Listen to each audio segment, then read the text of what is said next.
Olá,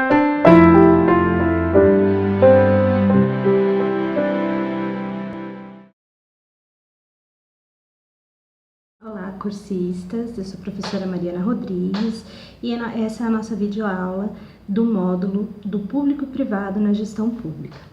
Então, nesse módulo, a gente vai abordar as questões referentes à relação do Estado com o setor público e o que isso infere diretamente na função do agente público, né?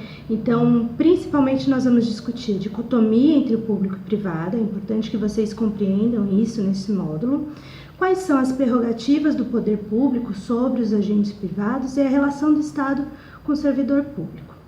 Então, para começar, a gente primeiro precisa entender que é fundamental entender o gestor público e a sua relação dele sendo um agente investido de poder do Estado, como ele vai estabelecer a sua relação com o setor privado, no momento que ele está exercendo a sua função, né? Então, no momento que ele está sendo o representante do Estado enquanto servidor público, de que maneira ele vai estabelecer essa relação com o setor privado, né?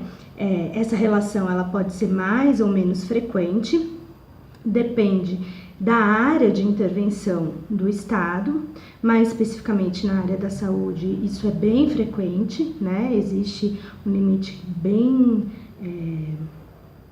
tênue entre a ação do Estado e as organizações de interesse público, que nós vamos ver mais para frente, né? E essa mediação, essa relação, ela tem que ser sempre regrada e tem que estar sempre balizada por princípios, que nós vamos ver mais para frente, né?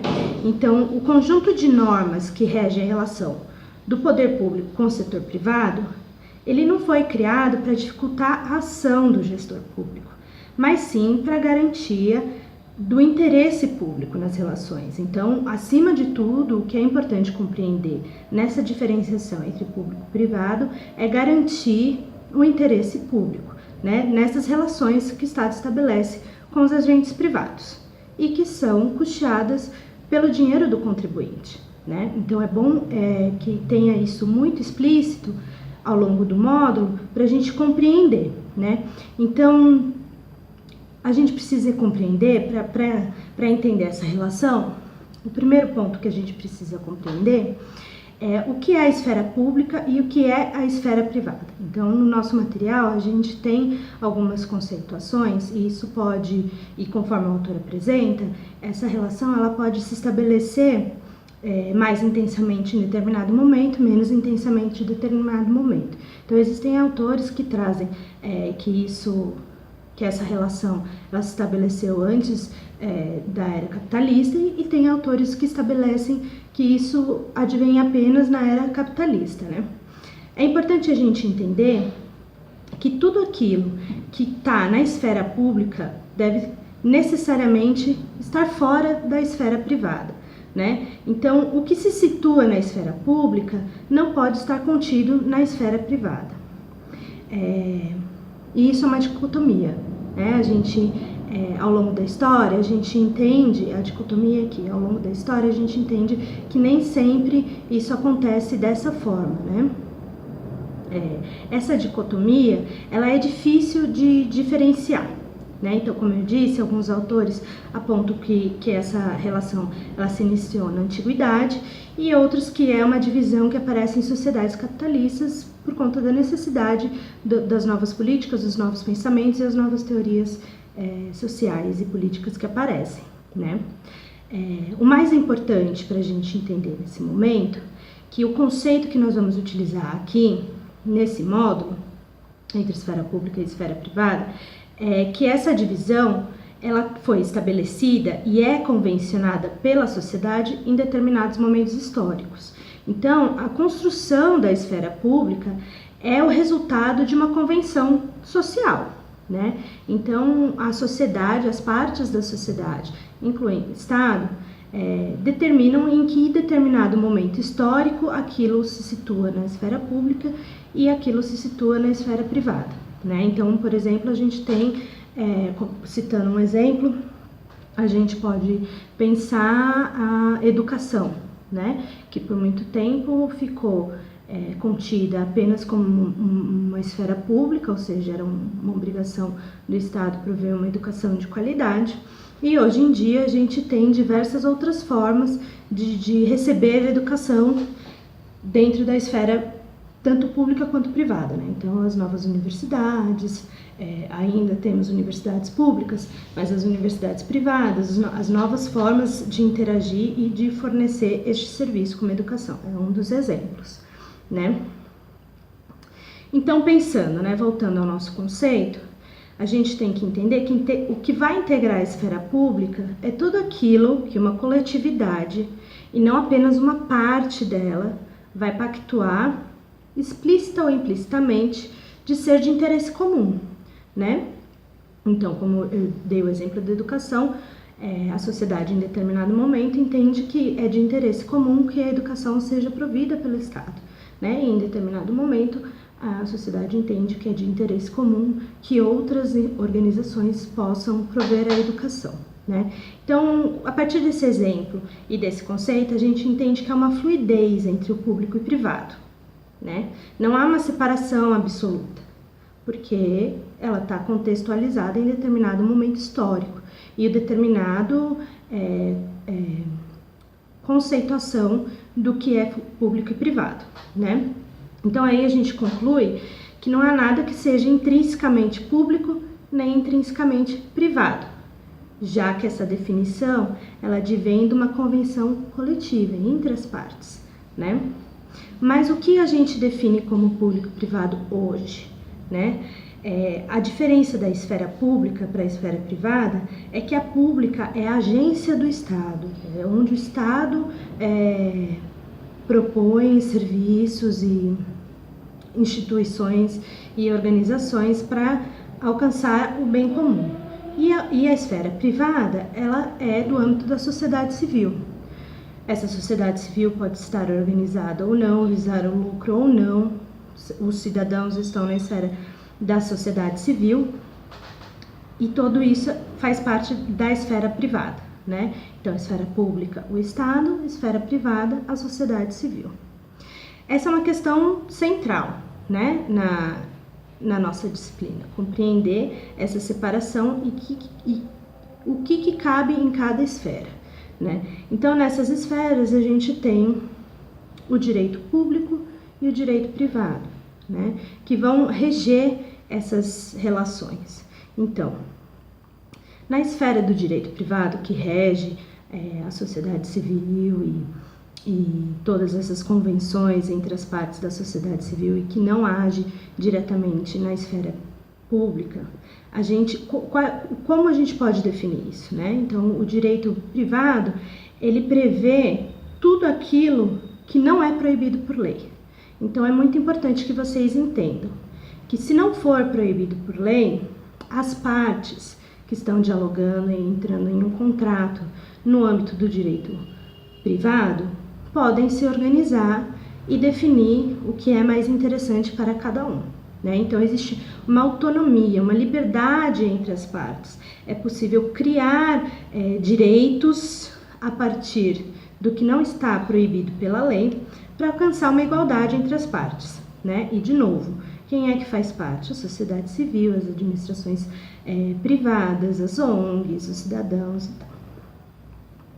Já na esfera do direito público, né, e é importante entender isso, só ocorre o que é permitido pela lei. Não há possibilidade de criar nenhuma outra brecha para reger aquela relação. Apenas o que é permitido pela lei é possível dentro da esfera pública, regido pelo direito público, né?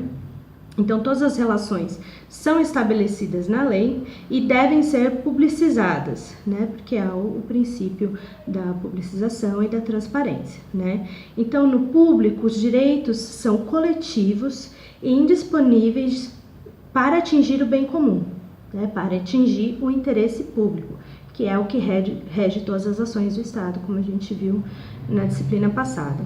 Então, é importante que o agente público perceba essa diferença entre o privado e que tudo é possível desde que não seja proibido na lei, e o público, que só é possível o que é previsto na lei, né? Então, o agente público que vai desempenhar a vontade do Estado e o cidadão que usufrui de serviços públicos não devem ter um interesse pessoal, né, no desempenho dessa função, na determinação das ações, e, enfim, né, é apenas a ação na esfera pública é apenas para garantir o interesse público, né? Por isso que é importante garantir e assegurar, pelo meio da ação estatal, o interesse público, garantindo a liberdade individual, né? O Estado deve intervir nessa esfera tipicamente privada, acabando com a rígida delimitação das esferas de atividade humana e tipicamente pública e tipicamente privada. Isso quer dizer que, dentro do que é permitido pela lei, o Estado pode regular essas ações, regular essas relações. Então, tendo a compreensão do que é público e do que é privado, e de que forma essa dicotomia ela age, né, dentro do interesse de atingir o interesse público, a gente precisa diferenciar as instituições públicas das organizações privadas, que isso também está diretamente relacionado ao direito público e ao direito privado. Então, as características das organizações privadas, elas diferenciam diretamente das instituições públicas que não visam lucro e que visam a ação maior, é o bem comum, né? Isso precisa, eu fico repetindo bastante porque isso precisa estar bem internalizado na concepção, uma concepção bem forte em vocês, que o interesse comum está acima dos interesses pessoais, né? Dos interesses privados. Então, as características das organizações privadas que existem na sociedade civil não encontram qualquer paralelo com as organizações estatais, porque elas são instituídas pelo Estado para desempenhar as funções de interesse público. Então, é por isso que normalmente a gente chama de instituições do Estado, né? As organizações que se encontram subordinadas ao Estado têm a sua missão e seu objetivo determinado legalmente, ou seja, a gente volta àquele conceito de que só é permitido realizar qualquer tipo de ação dentro da lei, dentro do que já está previsto pela lei. E isso não acontece nas organizações privadas, que são autônomas, dentro daquele princípio de que o que não é proibido é possível de se convencionar, certo?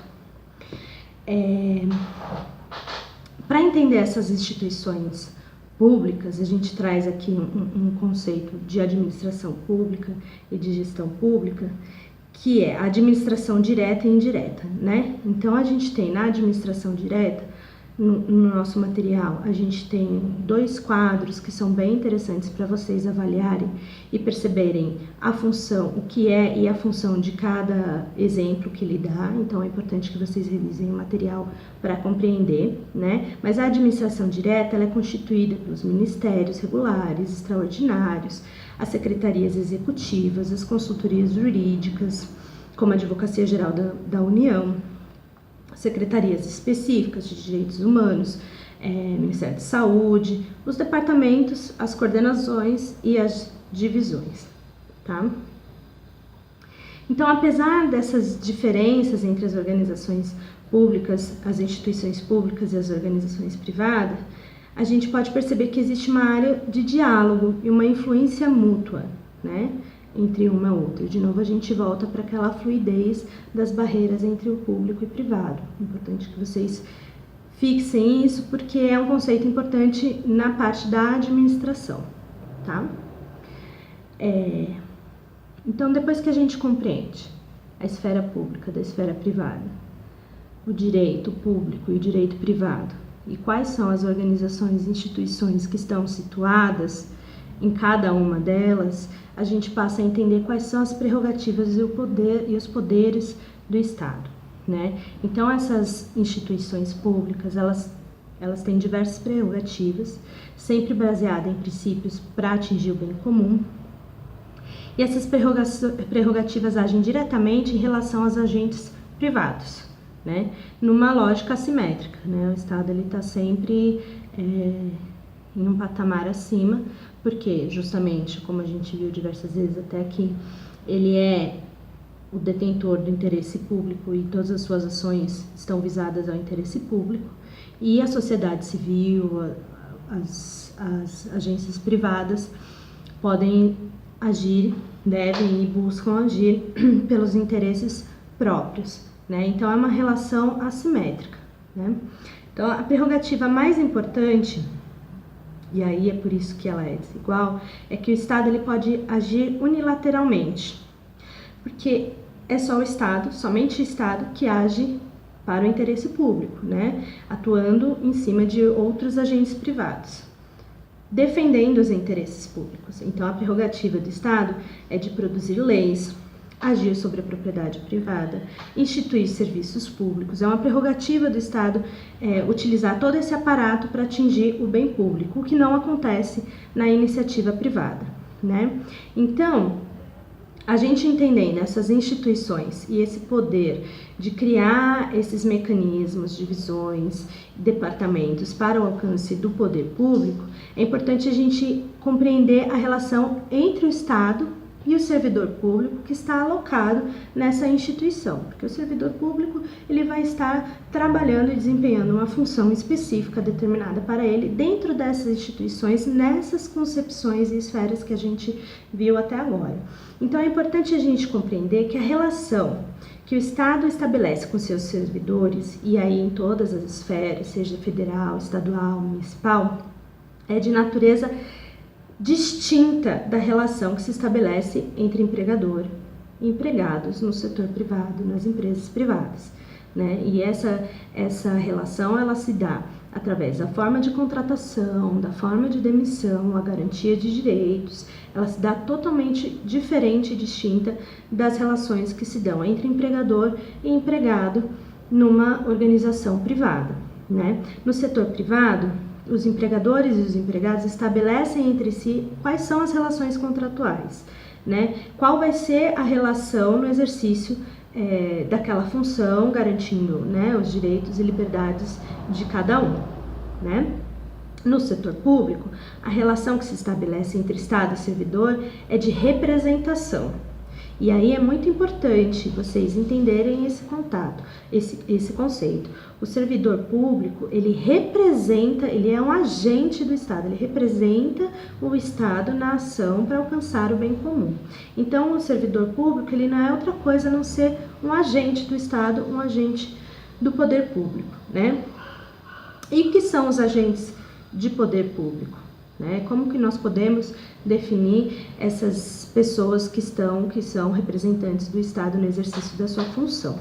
Também, obviamente, também é diferente das pessoas que estão no setor privado, né? Então, os agentes de poder público são aquelas pessoas físicas incumbidas de exercer sua função administrativa que cabem ao Estado, né? Ou seja, desempenhar funções que só o Estado pode desempenhar e que ocupam cargos e funções na administração pública, né? No nosso material, a gente tem diversos exemplos de cargos e funções e de toda a relação que elas têm entre si, né? Mas aqui é importante a gente pensar que esses cargos e funções, e aí a gente tem que compreender bem, nós temos que compreender isso, que esses cargos e funções, eles podem ser divididos em duas categorias. Primeiro, a gente tem um agente público, que é um agente político. E o que isso quer dizer? Isso quer dizer que esse agente público, ele só pode ingressar às instituições do Estado através do voto, né? Então, a população e determinado grupo vota para que aquela pessoa represente na esfera do Estado a população.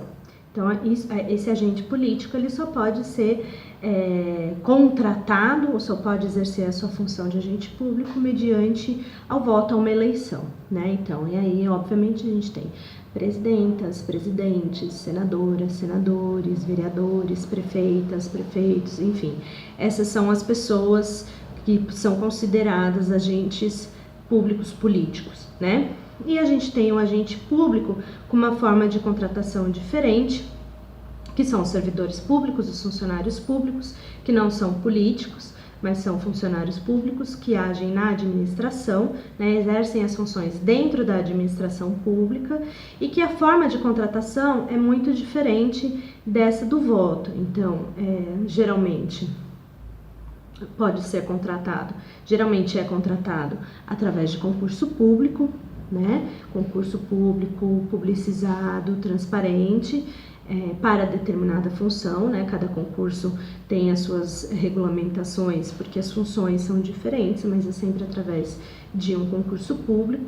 E o exercício dessa atividade e a permanência dessa pessoa nesse cargo obedece orientações diferentes também daquelas que, tanto dos agentes públicos políticos, que têm mandatos estabelecidos geralmente de 4 anos, quanto das organizações privadas, que a demissão pode ser a qualquer momento.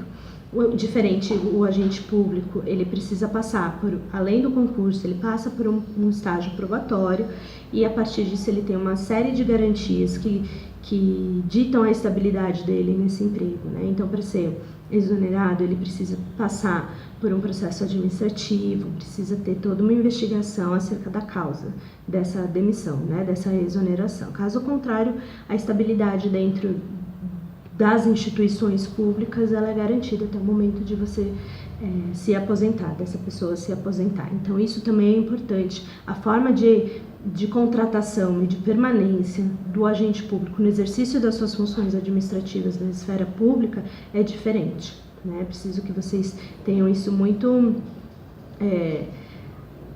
bem delimitado. Então, diferentemente do setor privado, que os cargos são criados e as funções são definidas discricionadamente pelo empregador, né? Então, o processo seletivo pode se dar por envio de currículo, por entrevista, por indicação, enfim. O agente público, ele precisa passar por todo um processo diferente, público e transparente para exercer aquela função.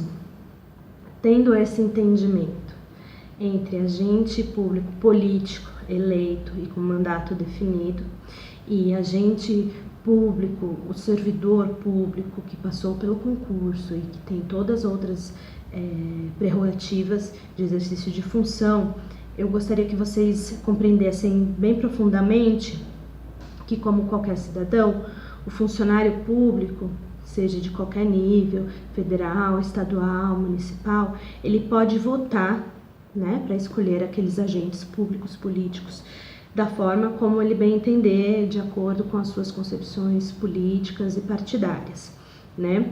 Durante as eleições ele tem livre escolha, de acordo com as suas percepções políticas, de escolher aquele agente político. Porém, na condição de agente do poder público, ele deve cumprir com exatidão as determinações superiores, desde que dentro da lei, né? Sempre dentro de uma legalidade e regido pelos princípios da administração pública, que nós vamos ver mais para frente. Porém, ele tem que obedecer e tem que agir como representante do Estado, independente do agente público que está exercendo seu mandato naquele momento, né? Então, é preciso compreender bem essa separação do agente público em relação aos governantes que estão ali conduzindo, legislando e ocupando determinados espaços com prerrogativas de poder público. Ele precisa ter essa concepção muito internalizada de que ele precisa respeitar aquilo que está determinado nas leis e na condução das suas funções na administração pública. Então, até aqui é a nossa primeira unidade, que é entender essa fluidez, né, essa dicotomia entre o público e privado, essa separação, apesar dela ser fluida e estar caminhando para a sua mudança ao longo do tempo, né? É importante que vocês percebam que existe essa separação, mas que as barreiras e as fronteiras, elas são mutáveis, né, entre essa separação. É importante vocês terem muito nítido com vocês qual é a função do agente público, porque agora na segunda unidade a gente vai tratar de algumas questões mais cotidianas que exemplificam a ação dos agentes públicos, né? Então a gente vai, nessa parte, a gente vai entender quais são os princípios que regem a administração pública de forma geral, né? E por que esses princípios são tão importantes para garantir o bem comum, né? As ações que visam o bem comum.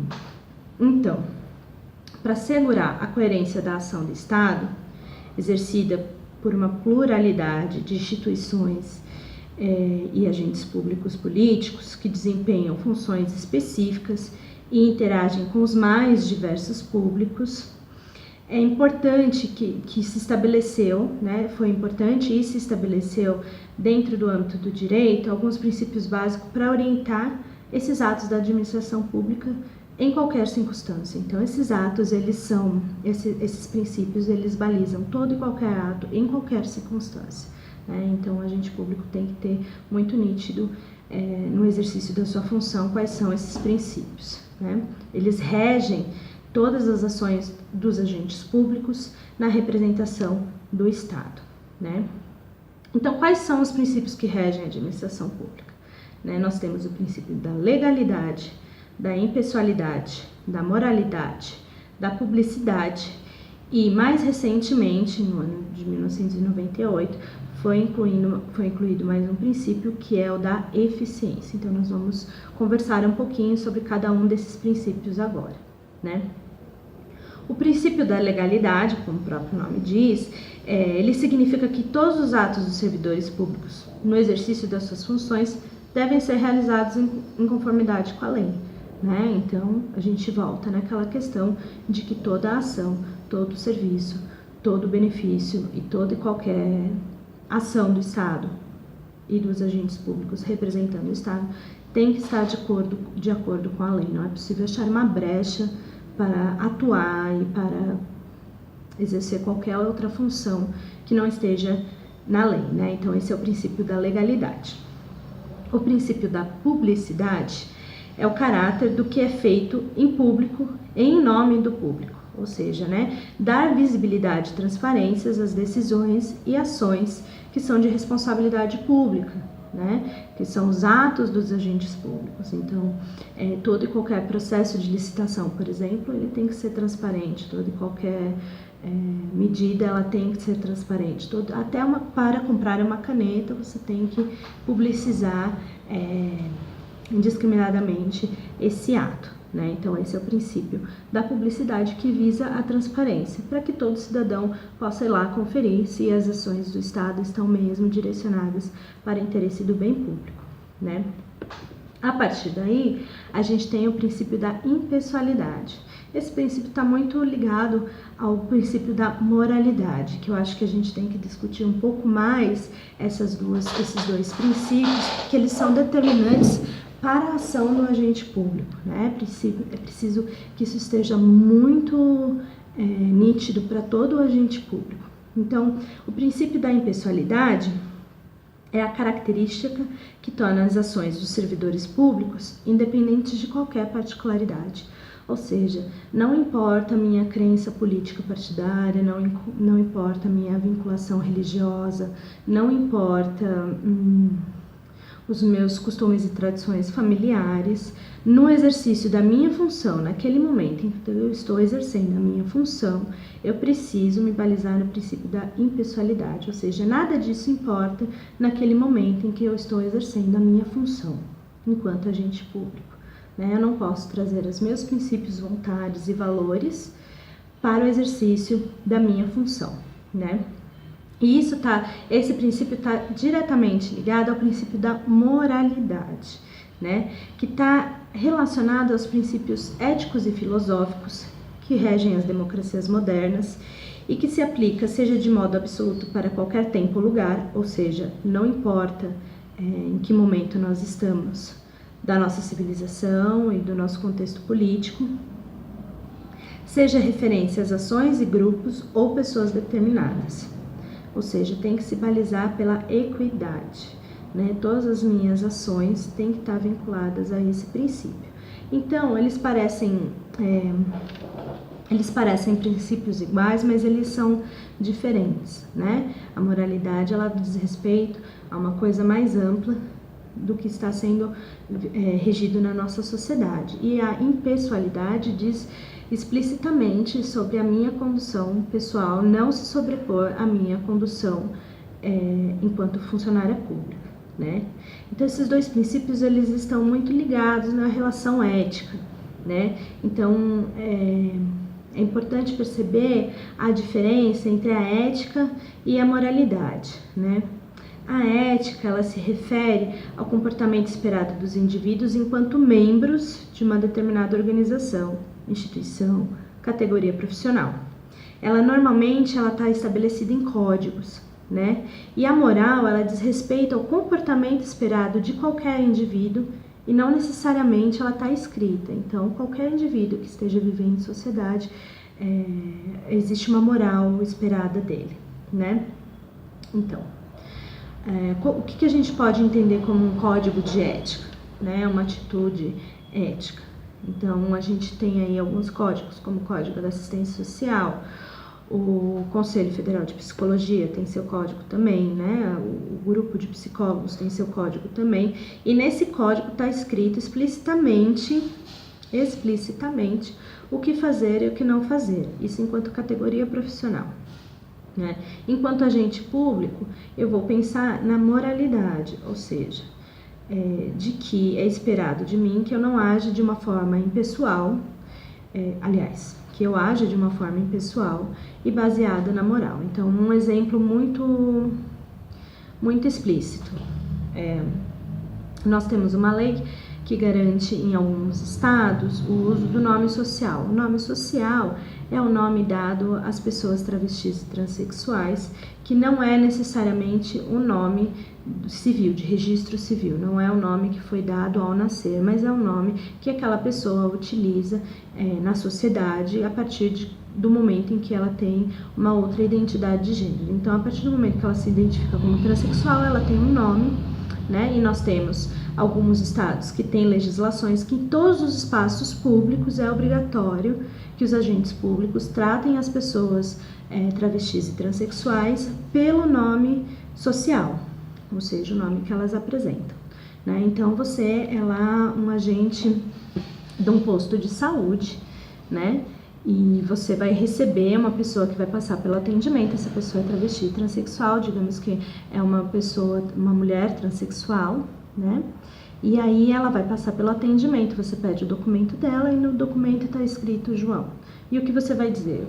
Como você gostaria de ser chamada? Né? Meu nome é Bárbara, meu nome social é Bárbara. Então, todo o tratamento dela e todo o atendimento dela, por lei, é garantido que ela seja chamada de Bárbara, seja por você, recepcionista do posto, seja pelo médico, seja pelas pessoas que vão fazer os exames, enfim, né?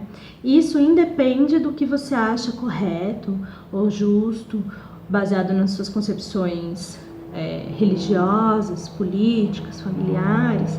Independente de todas essas concepções, por lei, em alguns estados, é obrigatório que você trate essa pessoa pelo nome social, né? Isso você vai estar fazendo um ato que não é balizado pelos princípios e que é passível de punição, né? De advertência, até um processo administrativo. Então, eu espero que esse exemplo fique muito nítido para vocês o que é o princípio da impessoalidade e da moralidade, como isso deve balizar, né, as suas ações. Então, a gente pode também considerar, com outros exemplos, considerar imoral e impróprio para os agentes públicos, abuso de poder, né? Usar o poder enquanto agente público para benefício próprio ou para intimidar outra pessoa, né? Em benefício de terceiros. Então, se eu quiser, por exemplo, de novo trazer o exemplo da saúde, se eu tenho condições de passar uma prima minha na frente na fila de transplantes, por exemplo, né? Isso é considerado abuso, é impróprio e fere os princípios. Não é possível aceitar propinas, a prática de usura, desvio de recurso público, de patrimônio público. Então, eu não posso trazer para minha casa uma televisão que é de utilização de uma escola, né? e usar só na minha casa, aquilo deve ser usado, né, na escola. Então, desvio de patrimônio público, isso tudo é condenável, isso tudo, assim como o uso do nome social, tudo pode abrir um processo administrativo e é passível de punição, né? Ou seja, esses princípios eles existem para toda e qualquer instância, para toda qualquer pessoa que seja um funcionário público que represente o Estado, porque o Estado determinou através de determinados momentos, determinou e legislou acerca de questões, definiu-se questões e o funcionário público tem que acatar e agir de acordo com essa legislação, certo? E aí, por fim, dos princípios, que é o último e que foi incorporado a legislação da administração pública só em 98, que é o princípio da eficiência, né? Que significa que os atos da administração pública, eles não só visam o interesse comum, né, o bem comum, como ele tem que ser desempenhado da melhor forma, né, na melhor custo-benefício, na melhor forma de gestão desses recursos públicos, né? Então ele deve buscar atingir não só o interesse público, mas que seja o interesse público atingido de forma eficaz, né, de dar à população um serviço de qualidade, com o melhor custo-benefício, né? Então é por isso que nas licitações e alguns pregões, algumas formas de contratação, você pede pelo menos 3 orçamentos sobre determinado material para que o custo-benefício seja o melhor possível, né? Então esse é o princípio da eficiência. Foi o último incorporado e também é muito importante junto com os outros 4, tá? Entendendo esses princípios, né? Então nós passamos toda a compreensão do que está no público e no que está privado, qual é o papel do agente público, qual é o papel do Estado em relação ao agente público. A gente vai pensar agora nos poderes e deveres do gestor público, que está ligado diretamente com a questão dos princípios que a gente conversou agora há pouco. Então, o gestor público e todos aqueles servidores que são subordinados exercem sempre um conjunto de poderes, né? Então, no exercício da sua função, ele tem o poder e a autonomia de determinar e utilizar determinados recursos para definir e exercer e alcançar aquela ação que visa o bem público. Então, esse conjunto de poderes serão sempre proporcionais e compatível ao seu respectivo nível hierárquico, óbvio, né? Então, existe uma hierarquia de cargos e funções, como a gente viu no nosso material, existe uma hierarquia e a partir dessa hierarquia de cargos e funções é que se determina qual é o poder e o dever de determinado agente público, né?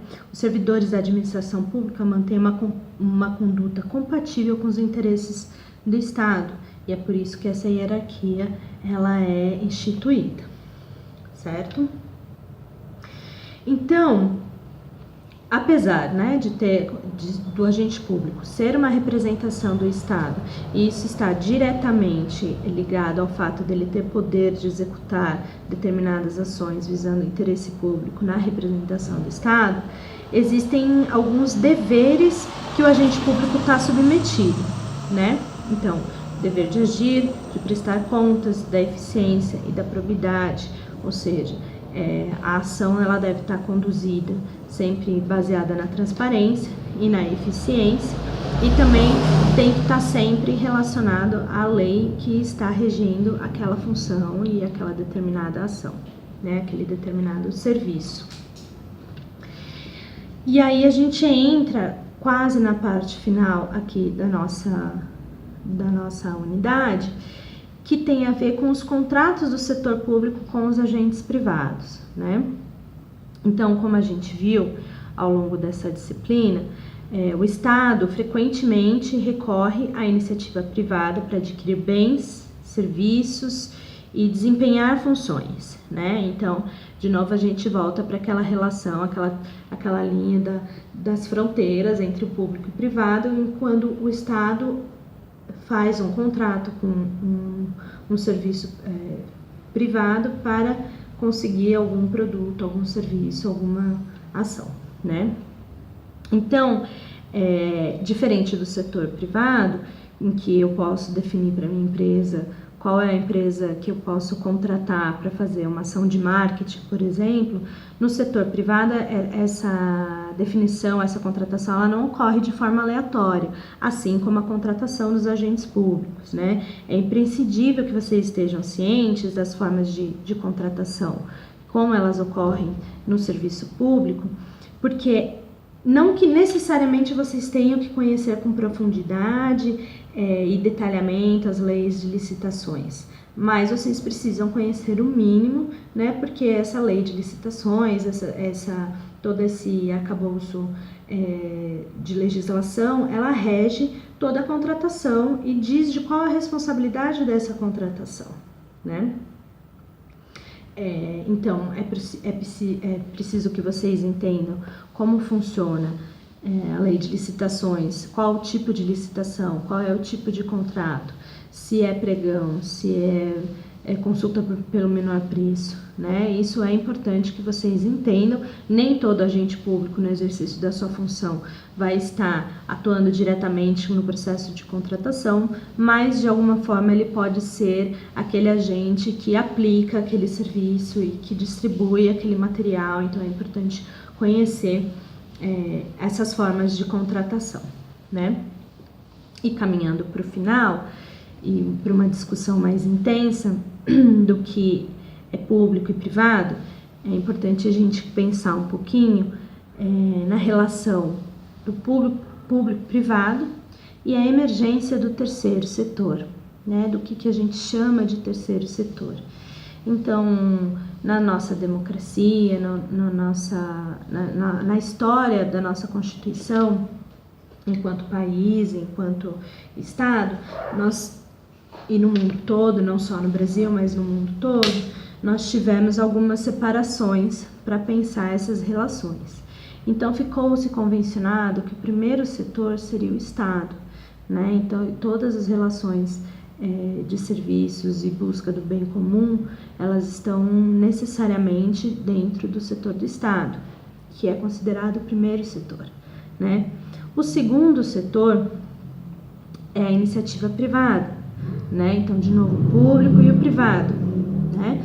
E a iniciativa privada, que visa o lucro, que são as empresas, né? E que regem os seus contratos de forma autônoma, com liberdades e com autonomia para decidir o que é melhor, né? E aí, nós temos a emergência do terceiro setor, que é um pouco confuso entender, porque ele é público, porém ele está regido pelo direito privado, né? Então, são organizações da sociedade civil que exercem ações, que prestam serviços de interesse público, porém estão no âmbito da sociedade civil privada, né? Então, o terceiro setor são todas aquelas organizações que não têm finalidade lucrativa, não visam o lucro, e é isso que diferencia do segundo setor, né? São as ONGs, as OCIPs, que não visam o lucro, elas visam fornecer um bem, um serviço de interesse público, né? Elas realizam atividades de interesse público, mas elas não fazem um serviço no sentido estrito do conceito. Elas não fazem um serviço público nesse sentido estrito do conceito, porque elas não estão localizadas ali no primeiro setor, que é o setor do Estado, né? Porque elas são regidas pelo direito privado, as normas são regidas dentro da institucionalidade privada, né? Então, como eu disse, no Brasil e no mundo começaram a surgir organizações que reivindicavam uma função e uma identidade distinta das organizações estatais e das organizações privadas. É para se diferenciar, né? Elas desempenham funções de interesse público, mas são regidas de acordo com as regras do direito privado. Na área da saúde é muito comum nós temos essas organizações que prestam serviços públicos, mas que não são do Estado, como por exemplo a Santa Casa de Misericórdia, que em todos os estados nós temos as Santa Casas e que recebem financiamento público. Elas têm uma celebração de um contrato com os órgãos públicos, mas elas não são um braço do Estado, né? Elas não são um órgão do Estado, elas também não são uma empresa privada de saúde, elas não são um convênio de saúde, porque elas não visam lucro, né? Então, a qualificação das organizações sociais, as OS, e as organizações da sociedade civil de interesse público, as OCIPs, e a sua utilização para a prestação de serviços de interesse público são maiores em alguns estados da federação e menores em outros, né? Isso depende muito de como o estado se desenvolveu e de como o financiamento público está organizado ali naquele local. Então, atua de forma maior e menor em determinados espaços, embora todos sejam de forma minoritária de prestação de serviço para o público, ou seja, o Estado sempre tem que fornecer, é uma prestação de serviço pontual, o Estado sempre tem que fornecer uma prestação de serviço maior, né? Por que isso ocorre, né? Porque o Estado percebeu que havia, o Estado de forma geral, percebeu que havia uma vantagem de fazer esses contratos com essas organizações, porque elas estariam agindo pelo interesse público de forma mais rápida, com mais autonomia, com mais liberdade, de forma menos burocrática, né? E de uma forma mais flexível, né? Então, teoricamente, seria muito interessante que o Estado repassasse o dinheiro que ele gastaria em determinada área para essas organizações, para que elas pudessem realizar aquela atividade de interesse público, porque isso traria uma maior flexibilidade, maior agilidade, uma maior autonomia para a prestação desse serviço, né? Mas a gente pode pensar que, por outro lado, e aí nós vamos pensar um pouco na disciplina anterior de Estado, mercado e governo, e de como as políticas neoliberais têm atingido e de que forma essa correlação, né, o pêndulo que a gente estudou na última disciplina, de que forma que ele está agindo, né? Então, essa parceria com o setor privado, ela parece interessante, mas ela também é um forte indicativo que a ação estatal direta, ela não se mostra suficiente para satisfazer as necessidades públicas, né?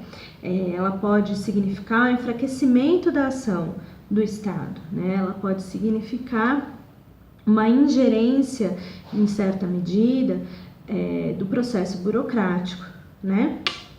Então, é importante a gente pensar que numa economia capitalista, né, que como a gente viu na primeira disciplina de Estado, mercado e governo, de que forma está agindo agora, numa economia capitalista, sobre um Estado democrático de direito, o desafio posto para as pessoas que se colocam e exercem uma função de gestor público é de criar e recriar constantemente os mecanismos adequados para assegurar um equilíbrio mínimo entre essas forças, né? Um equilíbrio mínimo a partir dos princípios existentes na nossa sociedade, de forma a maximizar o bem coletivo e resguardar e promover a liberdade e autonomia dos cidadãos, né? Conforme os princípios da administração pública que nós estudamos agora há pouco. Então, é um desafio para você, gestora e gestor da área da saúde, da administração pública, compreender como essa parceria acontece e de que forma o público e privado está se misturando nessa relação e como isso pode beneficiar os cidadãos e cidadãs que vão receber, que vão ser atendidos e que vão se utilizar daquele serviço público, certo? Então, essa é a nossa matéria. Eu espero que vocês tenham apreendido bem a parte dura dessa disciplina, que é compreender a dicotomia do público e privado, o que se situa dentro do público, o que se situa dentro do privado e de que forma você, enquanto agente público, deve respaldar as suas ações. É compreender que desde o momento da sua contratação, você está alocado num lugar diferente do que ser contratado numa empresa privada, né? E que isso tem, todas as suas ações e responsabilidades são pautadas por princípios, né?